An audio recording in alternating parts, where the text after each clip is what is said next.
Hey everyone, welcome to the FloBikes Ranking Show. I am FloBikes Senior Editor Ian Dille, here with our cyclocross rankings guru, Molly Hurford. Molly, thank you for being with us.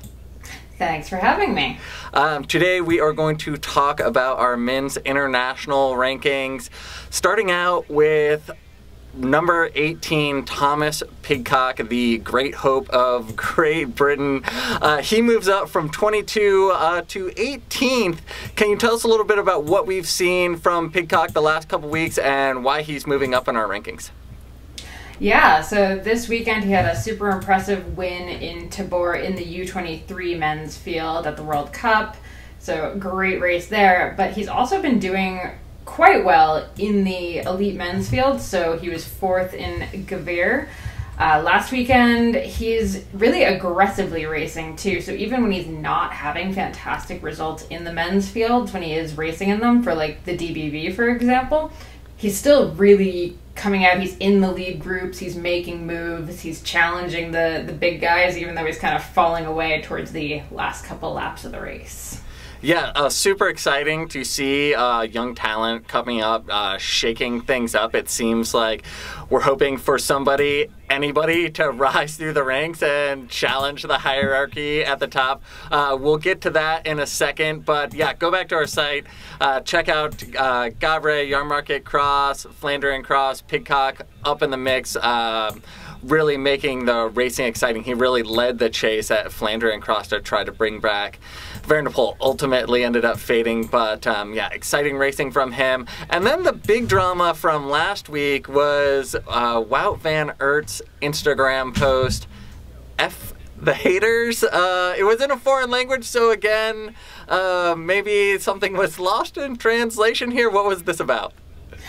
So we're actually not sure what this is about. I have ran it through several translations, though, and it seems like F the haters is definitely the message. So we're not sure if maybe it's related to Wout's commentary on his road season weight gain, but for whatever reason, Wout is not here for the haters, so I don't really know who's hating on him. Although Wout was complaining a little bit after Koppenberg Cross that the road season left him with 10 kilos, so about 18 pounds of extra muscle. So if anyone sees him just like flexing on course, he just can't help himself. I think you've had him ranked number 2 in our rankings for quite some time here, so if we're looking for haters. I mean, honestly, like, you can't blame me for putting him in number 2 position. It's not my fault that Mathieu van der Poel will not lose a freaking bike race. Well, I mean, good on Wout. Like, he's such a mild-mannered guy, very straight cut, and showing a little bit of emotion. I think the one person that's obviously probably the most upset or disappointed with how his season is going so far is himself. So nobody obviously needs to give him any grief about anything. I'm sure he's doing everything he can or needs to do to get back on top. And I think we will truly see at the World Championships what the haters have to say about Wout. But let's get to our number 1 again, Mathieu van der Poel. The one thing about Mathieu van der Poel is if you can stick to his wheel for like the first 2 minutes of a race, you have a good chance of getting second place. We saw that at the World Cup in Tabor, and then Tom Meeusen really coming out of nowhere to take second to Van der Poel at Flandrian Cross. Just an insanely fast race. Where do we have Mucin ranked, and what do you think we can expect from him in the future?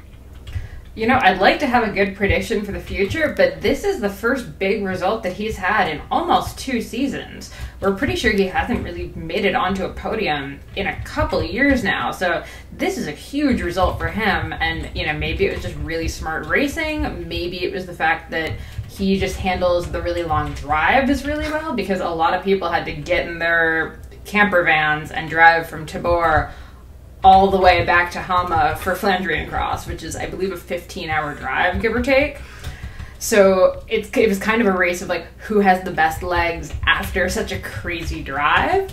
So maybe Mucin's just, you know, a little bit more seasoned than some of his teammates. Maybe he's just better at that kind of overnight type thing in the camper van. So it's anybody's guess. I'll be really excited to see him racing next weekend for sure.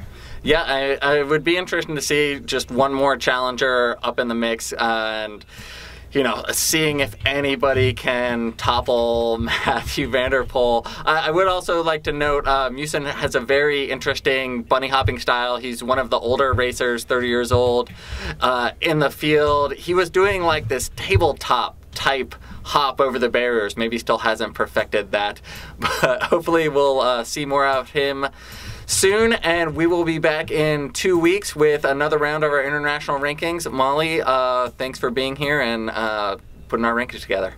Yeah, thanks for having me.